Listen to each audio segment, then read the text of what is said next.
कितनी उम्र है आपकी? 28। 28। तो आपकी 28 है, मेरी अब 58 होने वाली है। तो आप मेरे से हुए 30 साल छोटे हाँ लगभग। हाँ। और कितने दिन से यूट्यूब चैनल के लिए काम कर रहे हो आप? यूट्यूब मतलब चला अपना रहा हूँ YouTube? मैं 1.5 साल से। 1.5 साल से। हाँ। तो 1.5 साल में अब तक कितने मुकदमे या मानहानि का नोटिस या क्या कुछ आया? यूट्यूब से रिलेटेड तो 3 है। 3 है? हाँ 1.5 साल में 3? 3 पिछले एक ही महीने में 3 है। एक ही महीने में 3? हाँ। तीनों मानहानि है? मानहानि 2 हैं। 2 और मानहानि। एक अलग तरह से मतलब कोर्ट ऑर्डर से वीडियो डिलीट करा दी गई, वो रामदेव की थी। अच्छा, तो एक हाँ। रामदेव का वीडियो डिलीट किया, हाँ। करना पड़ा कोर्ट ऑर्डर से? नहीं मैंने नहीं, यूट्यूब से खुद ही। यूट्यूब ने डिलीट कर दिया। और 2 है मानहानि का मुकदमा। हाँ हाँ। तो 2 मानहानि का किसका किसका? एक का तो मैं बताना नहीं चाहता, लेकिन अच्छा वो चलो कोई नहीं, नहीं जो नहीं बताना चाहते ना हाँ। बताओ। एक राम रहीम का। एक राम रहीम, डेरा सच्चा सौदा तेरा वाला, सच्चा सौदा। जो अभी कन्विक्टेड है और जेल में है। तो उस मानहानि के मुकदमे का तो आपने सामना किया। हाँ। लेकिन जिस तरह से आप काम कर रहे हो उसमें तो आपको इस नए साल में 24 में भी 4-5 और मानहानि, कोई क्रिमिनल डिफेमेशन और ये सब भी होगा। अभी तो लग रहा है कि हर वीडियो पे ही आएगा हर वीडियो धीरे पे धीरे, क्योंकि जब मैंने ब्रॉडकास्ट फिल वाला पढ़ा और ऊपर से एक महीने में 3 नोटिस आ रखे थे, हाँ। तो मुझे लगा कि अब मतलब ये एकदम सिकंजे वाला टाइम आ चुका है कि गला दबने वाला है। हाँ। तो मैंने कई बार विचार किया बीते दिनों कि मुझे कुछ डॉक्यूमेंट्री में जाना चाहिए या ये पूरा हाँ। प्रोफेशन छोड़ देना तो चाहिए। डर गए? डरा वरा नहीं। हाँ। मतलब यही है कि कितना आदमी झेलेगा इस चीज़ को ना। हाँ। डरना तो खैर नहीं है, पर वो ये है कि पर्सनल लाइफ भी कोई चीज़ होती है।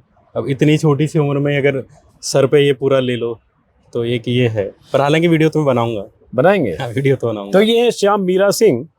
और हुआ यूं कि आज है मकर संक्रांति, और बिहार में हम लोग मकर संक्रांति में चूड़ा दही खाते हैं। तो आमतौर पर बचपन से हम लोग मकर संक्रांति, तिल संक्रांत बिहार में बोलते हैं, वो 14 जनवरी को होता था। बट इधर कुछ साल से जो भी ज्योतिषीय गणना कैलेंडर जो भी के उसके हिसाब से 15 जनवरी को हो रहा है। तो आज हमने चूड़ा दही और उसके साथ कुछ और होता है, वो भी अब दिखाएंगे किसी वीडियो में। तो हमने सोचा श्याम को बुलाया जाए और बिहारी मकर संक्रांति कैसे होता है और क्या हम लोग खाते हैं वो खिलाया जाए। तो जब आए तो मैंने कहा चलो कुछ बात भी की जाए। और जो आपने सुना अभी शुरू के 1 मिनट में, उससे आपको अंदाज़ा लग गया होगा कि थोड़े बहादुर टाइप के एडवेंचरस यूट्यूबर हैं। एडवेंचरस कर सकते हैं? बिल्कुल बिल्कुल। और एडवेंचरस टाइप से लिखते भी हैं ट्विटर पर भी, तो एडवेंचर में मजा आता है। हाँ। तो किक मिलता है इससे, थ्रिल आता है।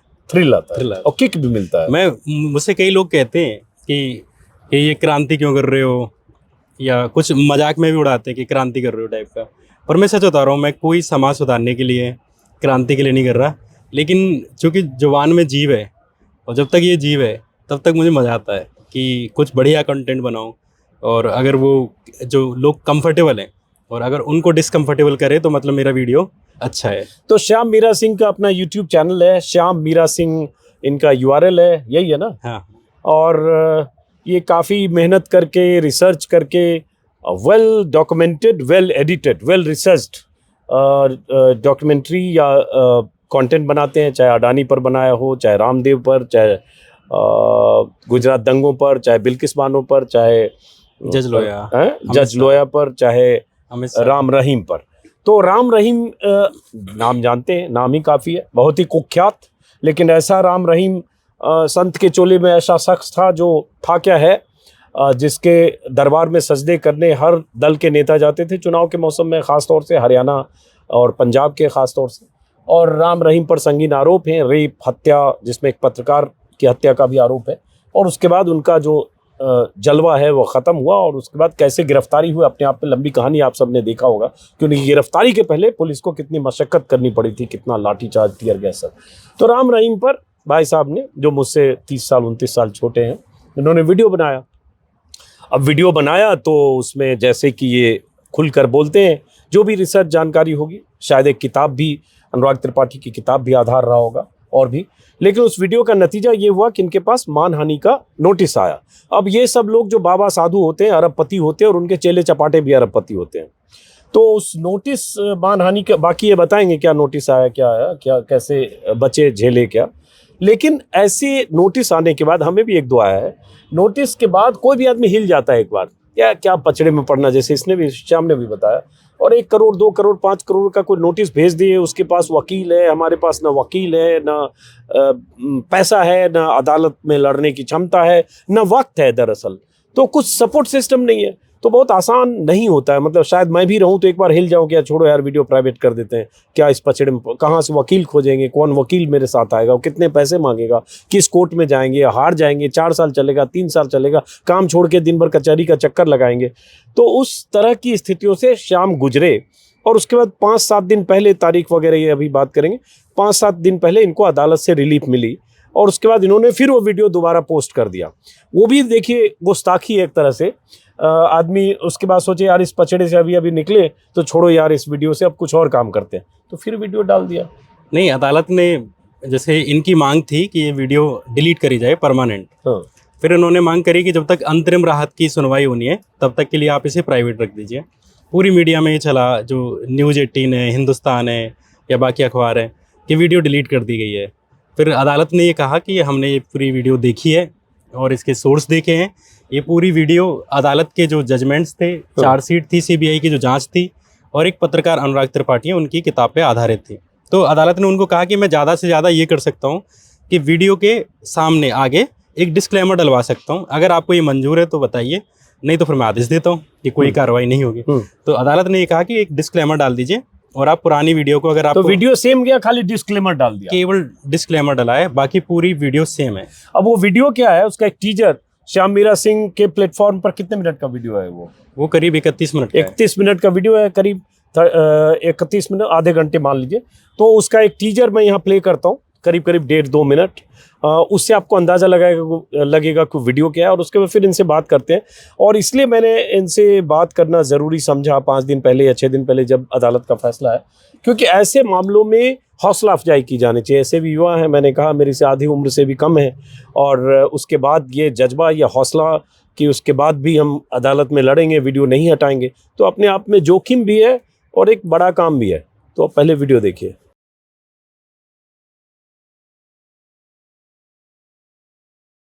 हरियाणा राज्य के हिसार जिले में एक पत्र अंदर ही अंदर सर्कुलेट होता है। इस पत्र में लिखा होता है, यहाँ आश्रम में मेरे जैसी सैकड़ों लड़कियों का शारीरिक शोषण हो रहा है। महाराज, हम साध्वियों के साथ रेप करते हैं। बिना नाम के इस पत्र को प्रधानमंत्री अटल बिहारी वाजपेयी के दफ्तर भेजा गया। कुछ दिन के बाद ऐसी ही एक साध्वी के भाई रंजीत सिंह की इसलिए हत्या कर दी जाती है क्योंकि महाराज को शक था कि इस पत्र को रंजीत सिंह ने लीक किया है, जो कि आश्रम में रहने वाली एक साध्वी का भाई था। एक लोकल पत्रकार ने इस पत्र को अपने अखबार में छाप दिया। महाराज ने इस पत्रकार को माफी मांगने के लिए कहा, लेकिन पत्रकार पीछे नहीं हटता। कुछ महीने के बाद इस पत्रकार को उसके घर के बाहर ही गोली मारकर मौत के घाट उतार दिया जाता है। जिस महाराज ने साध्वियों का रेप किया, जिस महाराज ने रंजीत सिंह की हत्या करवाई, जिस महाराज ने पत्र छापने वाले पत्रकार को मरवाया, उस महाराज का नाम था गुरमीत राम रहीम सिंह। आश्रम का नाम था सिरसा का डेरा सच्चा सौदा आश्रम। आखिर इस सीक्रेट पत्र में ऐसा क्या था जिसे छुपाने के लिए राम रहीम ने 2 लोगों की हत्या करवा दी? गुरमीत राम रहीम की गुफा में आखिर क्या होता था? राम रहीम के बारे में पीड़ित लड़कियों ने क्या बताया? सीबीआई ने ये पत्र लिखने वाली लड़की को आखिर कैसे ढूंढा?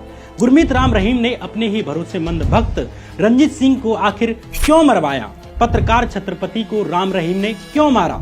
प्रधानमंत्री मनमोहन सिंह ने एक सीक्रेट मीटिंग में सीबीआई से राम रहीम के बारे में क्या कहा? आखिर क्या है गुरमीत राम रहीम की असली सच्चाई? तो यही वो वीडियो है जिसका टीजर आपने देखा। तो जैसे ये राम रहीम का जो वीडियो है जिसमें आपने रेप के जो आरोप सिद्ध हुए उस पर और हत्या के एक पत्रकार के, तो बुनियाद आपकी क्या थी जिस पर इतना जैसे अभी तक जो पूरी वीडियो हमने राम रहीम के रिगार्डिंग देखी हैं, उनमें ज़्यादातर यही है कि हत्या हुई है, रेप हुई है। इसके आगे लोगों को ये नहीं पता है कि दरअसल मामला क्या है। हाँ। आमतौर पे लोगों को लगता है कि अरे बड़े बाबा हैं, किसी ने फंसा दिया होगा। जैसा कि उनके आज भी समर्थक पूरे चेले चपाटे का आज भी उनके समर्थक पूरे वही 5 करोड़ की संख्या है। क्यों? क्योंकि उनको ये लगता है कि बाबा को फंसाया गया है। हाँ। लेकिन मैंने पूरी वीडियो बनाई और उसका जो स्टार्ट जो मैंने किया वो ये बताया कि दरअसल ये बाबा ही नहीं है, ये बाबा ही स्कैम है। तो उसकी स्टार्टिंग को लेके जो सिरसा में जो अफवाहें चलती हैं या जो कहानियाँ चलती हैं, वो उस विरासत कहानी कैसे मिली, हाँ, कहाँ से मिला, पिस्टल बना पिस्टल कैसे की नोक पर उसने विरासत ले हाँ। ली अपने गुरु से। तो मैंने ऐसा। ये बताया कि डेरा बहुत अच्छा है, डेरा ने बहुत रेवोल्यूशनरी काम करे, सफाई से लेके सबसे बड़ी बात कि वहाँ पे दलित ही जाते हैं मोस्टली, तो दलितों को एक इक्वलिटी वहाँ पे डेरा में मिली। लेकिन वो बाकी बाबा सारे अच्छे थे, लेकिन ये जो बाबा बना है इसके पीछे की कहानी बड़ी सैडी है और वो बहुत क्लियर नहीं है। उस कहानी के बारे में मैंने बताया और फिर बताया कि कैसे एक साध्वी साल 2002 में एक पत्र वायरल करती हैं, अटल बिहारी वाजपेयी को जाता है, लेकिन वाजपेयी सर की तरफ से कुछ नहीं किया जाता। फिर वो हाई कोर्ट में जाता है और हाई कोर्ट उस पर संज्ञान लेते हुए सीबीआई की जांच का आदेश देती है। बहुत सारे भाजपा वाले की तरफ से ये दावा किया जाता है कि इनको तो अटल बिहारी वाजपेयी ने करा, लेकिन सच्चाई कुछ और है। तो हाई कोर्ट ने आदेश दिया, उसके बाद 15 साल ये लड़ाई लड़ी गई। बाबा के समर्थक वो जो बाकी लोगों को, इसमें 3 केस थे, मैं पहले केस के बारे में बताता हूँ। एक तो 2 साध्वियों के रेप का मामला था जो प्रूव हुआ, बाकी कितनी साध्वियाँ थीं उन साध्वियों ने बताया कि बहुत सारी थी, लेकिन उनमें से ज़्यादातर की शादी हो गई थी, बच्चे हो गए थे, इसलिए वो बयान नहीं दे सकती थी और प्रूव नहीं हो सकता था। लेकिन 2 साध्वियों ने बयान दिए जिनके बेसिस पे इनको बलात्कार के मामले में गिल्टी पाए गए। जिस जो पत्रकार ने ये जो पत्र छापा था, जिसमें पत्र में लिखा हुआ था कि आश्रम में क्या हो रहा है, बाबा क्या करता है, छत्रपति पत्रकार छत्रपति रामचंद्र छत्रपति, उन्होंने ये पत्र छाप दिया। उनका अखबार का नाम था पूरा सच्चा, पूरा सच। तो पूरा सच में छापने के बाद बाबा ने इनको दबाव बनाना शुरू करा कि आप माफ़ी मांगो और दरबार में माफ़ी मांगो, लेकिन पत्रकार मना कर देता है। एक दिन अचानक उनके घर के बाहर एक गाड़ी आती है, बाइक, और बुलाती है उनको और बंदूक मार देती है। तो पत्रकार छत्रपति की वहाँ पे मौत होती है। ऐसे ही एक और उनके समर्थक थे डेरा के, जो पहले राम रहीम के ही क्लोज हुआ करते थे, लेकिन राम रहीम को ये सकता है कि ये पूरी कहानी या ये जो पत्र वायरल करवाया है ये उन्होंने कराया। उनका नाम था रंजीत सिंह, उनकी भी हत्या थी। तो साल 2017 में तो साध्वियों के रेप का मामला प्रूव होता है, 2019 में पत्रकार छत्रपति का होता है, 2021 में रंजीत सिंह का होता है। अच्छा, पूरी कहानी मैं चाहूँगा नहीं कि आप बताओ, ताकि आपका यूट्यूब पर वीडियो देखें, लेकिन इसमें 2 बातें हैं, मतलब इसलिए मैंने कहा कि बात होनी चाहिए। 2 बातें, एक तो ये भी कि इस तरह का कोई फैसला अगर हाई कोर्ट से आता है, मैं इसको रिलीफ मानूंगा इनके लिए कि आप सिर्फ डिस्क्लेमर लगा दो कि आपका सोर्स क्या है, सोर्स ऑफ इंफॉर्मेशन, चाहे बुक है चाहे जो भी है। और उसके बाद श्याम ने दोबारा वो वीडियो अपलोड कर दिया, सेम वीडियो जिसके वीडियो के खिलाफ मानहानि के उसमें गए। तो ये फैसला हम जैसे हज़ारों लोग जो काम कर रहे हैं उनके लिए भी एक नज़ीर की तरह है। आपको एक बूस्टअप मिलता है कि हाँ चलो, अगर ऐसा कोई आप डॉक्यूमेंट्री रिसर्च के आधार पर आप कुछ करते हैं, कोई डॉक्यूमेंट्री या सीरीज या वीडियो बनाते हैं और आपके पास सबूत होने चाहिए, तो फिर आप अदालत में ऐसे लड़ सकते हैं। तो पहले तो ये भी नज़ीर श्याम की लड़ाई हुआ। 2 वकीलों ने आपकी खास मदद की। हाँ, मयंक यादव और श्रेय यादव दोनों नए ही हैं या मिडिल में, तो वही कोर्ट में आपकी तरफ से पेश हुए। तो उन 2 वकीलों का भी श्रेय जाता है। लेकिन उस श्याम इसमें थोड़ा पर्सनल, जैसे ये सब कोर्ट मुकदमे, ये सब मानहानि में कितने का मानहानि का था उसका नोटिस? ये 2 करोड़ का मानहानि का था और इस केस के लिए अदालत में 2 लाख की फीस जाती है। वो दिया होगा। हाँ, वही दिया जो मानहानि का मुकदमा करेगा 1% शायद फीस होगा। तो मान लो हार जाते तब? हार तो इसलिए नहीं सकता था क्योंकि मुझे पता था कि ट्रुथ वॉज माई डिफेंस, कि जो मैंने लिखा है, जो बोला है, वो जजमेंट्स के आधार पे, और इतनी तो पढ़ाई मैंने की है कि क्या बोलना चाहिए क्या नहीं। नहीं, कई बार लगता है कि बहुत बोलते हो या बहुत ज़्यादा लिख देते हो। यही तो समस्या है कि लोग बोलना बंद कर दिए हैं, बोलना कुछ ही बोलने वाले बच्चे हैं, तो उनकी वजह से मेरा थोड़ा ज़्यादा सुनाई देता है। अगर ये नॉर्मल दिन होते, जैसे अगर नॉर्मल भारत देश की जो सिचुएशन है वो नॉर्मल होती, तो मेरे जैसी वीडियो का पता भी नहीं चलता। हज़ारों ऐसी वीडियो बनती थी पहले। मनमोहन सिंह के बारे में क्या नहीं कहा, राहुल गांधी के बारे में 50 वीडियो थी, बाबाओं के बारे में भी पहले थी। लेकिन आज ये है कि बाबा ये सब सरकार के ही हिस्सा हैं। तो आज अगर कोई इस तरह की वीडियो आती है तो उसको आश्चर्य से देखा जाता है। तो कहते हैं ना कि जब रात में अगर पूरा दुनिया शांत बैठी हो तो घड़ी की टिक टिक टिक की भी आवाज़ आती है। तो मेरी औकात या मेरे जो काम है वो घड़ी की टिक टिक के बराबर ही है। लेकिन बात यह है कि पूरा जो है अभी अंधेरा है और आवाज़ कहीं आ नहीं रही है। तो पहले तो ये कि जो काला ड्रेस पहन लिया, ऐसा तो नहीं कि मुकदमा लड़ते हुए कोर्ट में 2-4 बार जाते हुए वकीलों के काले ड्रेस से प्रभावित हो गए? कि नहीं, मेरे वकील ने कहा कि तुम ऐसे ही जैकेट वैकेट पहन के चले जाते हो, कोर्ट में आओ तो थोड़े अच्छे कपड़े पहन के आना। मैं गांव से आया हूँ तो मैं कभी कोर्ट में कंफर्टेबल फील नहीं करता। तो मैंने एक तरह से पहली दूसरी बार वहाँ कोट पहना, फिर मुझे लगा यार मैं तो अच्छा लगता हूँ, सब लगता हूँ, अच्छा लगता हूँ, तो मैं अब की बार पहन के जाऊँगा। तो मैं आपके पास यही सोच के आया। तो ये जब कोर्ट का चक्कर हो रहा था तो मदर या पेरेंट्स आपके मथुरा में रहते हैं? हैं? क्या करते हैं फादर आपके? मेरे वैसे तो हमारी पूरी किसान फैमिली है, ओके। लेकिन पापा जल निगम में 3rd ग्रेड के कर्मचारी हैं और वो उनकी 19 साल की लड़ाई थी कोर्ट की। 19 साल कोर्ट में लड़ने के बाद उन्होंने वो नौकरी ली। तो वो लोग परेशान नहीं थे कि कहाँ कोर्ट कचहरी के जैसे चक्कर मेरे में पापा कभी ऐसे परेशान नहीं होते थे। पहले पापा कहते थे सरकार के खिलाफ मत बनाओ। अब पापा कह रहे हैं कि सरकार के खिलाफ बना लो, बाबा के खिलाफ मत बनाओ, किसी भी बाबा के खिलाफ मत बनाओ। कभी भी मेरे पापा की तरफ से कॉल नहीं आई कि तुम घर आ जाओ। आज सुबह ही जब मैं यहाँ आ रहा था तो मुझे पापा ने बड़े इमोशनल होके कि श्याम अब मन नहीं लग रहा, अब तू घर आ जा 1-2 दिन के अंदर। तो घर वाले थोड़े हिल जाते हैं बीच बीच में। हाँ, लगता होगा कि कोर्ट कचहरी केस मुकदमा है। हाँ हाँ, ये तो है। तो अब आगे क्या कर रहे हो आप? अब वो मेरा काम है, मैं क्या करूँ। मतलब मैं केवल यही चाहता हूँ कि इस तरह की सिचुएशन हो जहाँ हम केवल काम कर पाएँ। बस यही है कि काम तो करना पड़ेगा। तो रामदेव के केस में क्या हुआ? रामदेव के केस में मैंने राजीव दीक्षित एक इनके सहयोगी थे और उनकी मृत्यु बड़ी रहस्यमय ढंग से हुई। तो मुझे बहुत सारे उनके समर्थक कमेंट करते थे कि आप राजीव दीक्षित पे वीडियो बनाइए। तो मैंने जो अवेलेबल डेटा था, अवेलेबल तथ्य थे, उनके आधार पे एक वीडियो बनाई जिसमें कहानी ये निकल के आई कि रामदेव वो शख्स थे जिन्होंने पोस्टमार्टम नहीं होने दिया था।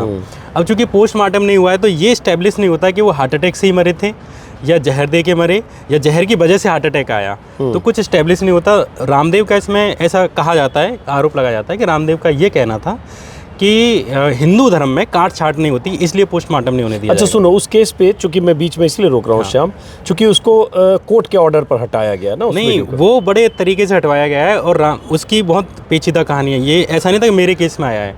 इन्होंने क्या करा, एक किताब थी और उस किताब को इन्होंने चैलेंज करा और उस किताब के आधार पे अब क्या करते हैं, ये कोई भी किसी भी वीडियो में अगर राजीव दीक्षित का नाम आ जाए, तो इसलिए ये वीडियो भी डिलीट ना हो जाए ना, इसलिए हम विषय बदल ही देते हैं। वीडियो डिलीट हो गया, लोग देखेगा ही नहीं। तो बहरहाल वो एक वीडियो की कहानी है, लेकिन वापस क्योंकि डिलीट हो गया, अब ये वीडियो भी डिलीट हो जाएगा। टेक्निकल चीज़ है, टेक्निकल है ना, चूंकि वो डिलीट हुआ, हो सकता है कोर्ट में कहीं हो।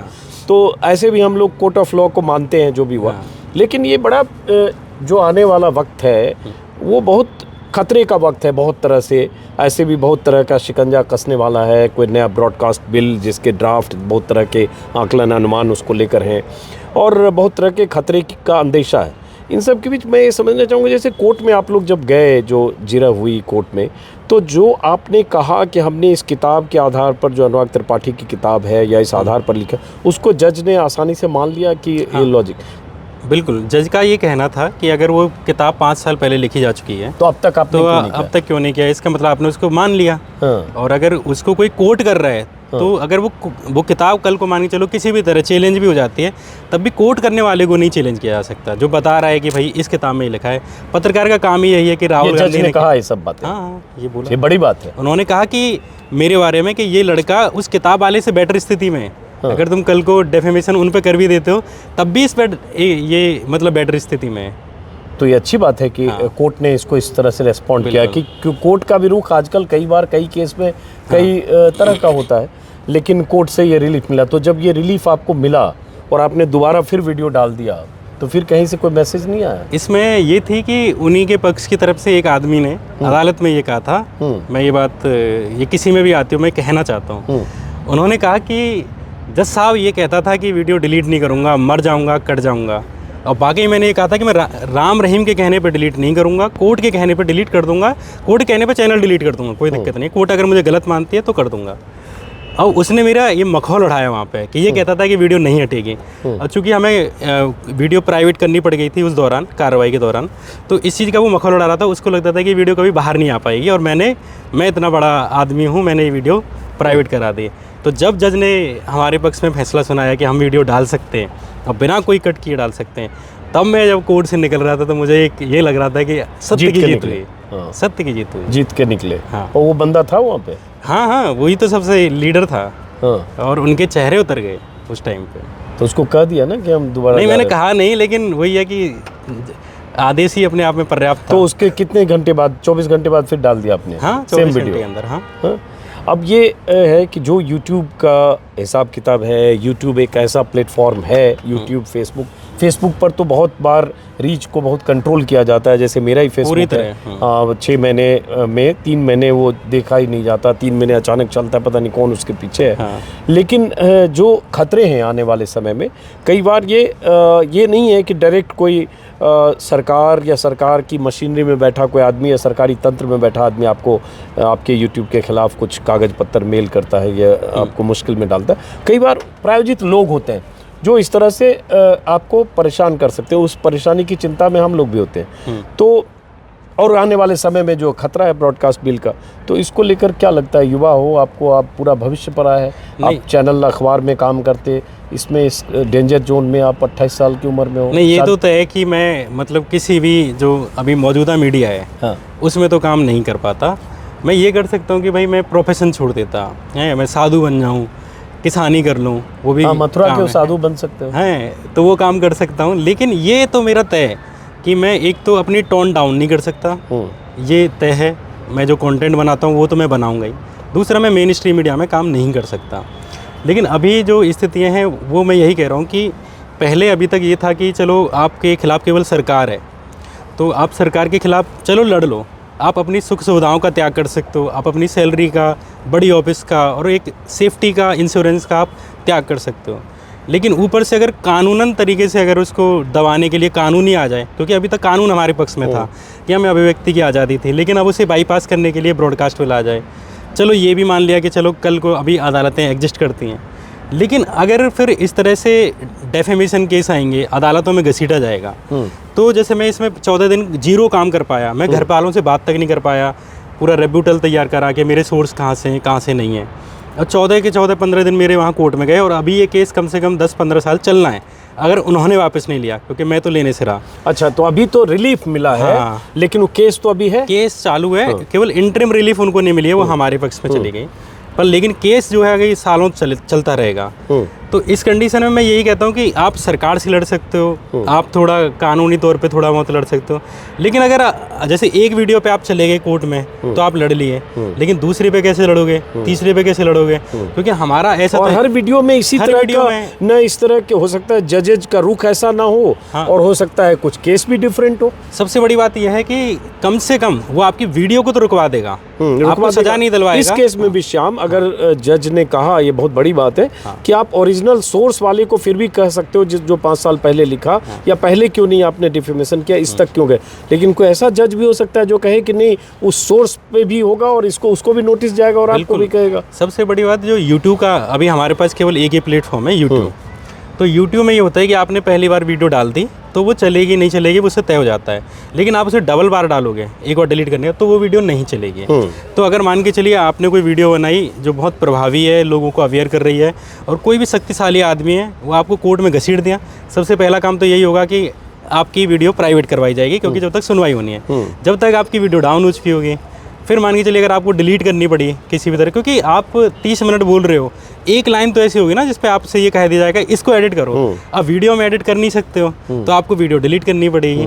उस कंडीशन में उस आदमी को पूरा फायदा मिल चुका होगा। वीडियो लेकिन एडिट हो जाता है, वीडियो हाँ ट्रिम हो जाता है, ट्रिम हो जाता है। हाँ, लेकिन फिर भी वो कहाँ है, क्या सेंटेंस है उस पे, मतलब जैसे फेसबुक पे नहीं होता शायद, फेसबुक पे नहीं होता, आप ट्विटर पे, फेसबुक पे भी नहीं होता ना, अपलोडेड नहीं होता। हाँ, बहुत सारी टेक्निकलिटीज़ हैं। दूसरा ये कि वीडियो हम पहुंच जाती है, तो मेरी वीडियो जो जिसको 6 लाख लोग करीब देख चुके थे, अब वो मैंने डाली, मर गई वीडियो, तो भले ही उनके 30-40 लाख खर्च हुए, लेकिन वो अपने मोटिव में एक हद तक सफल भी हुए।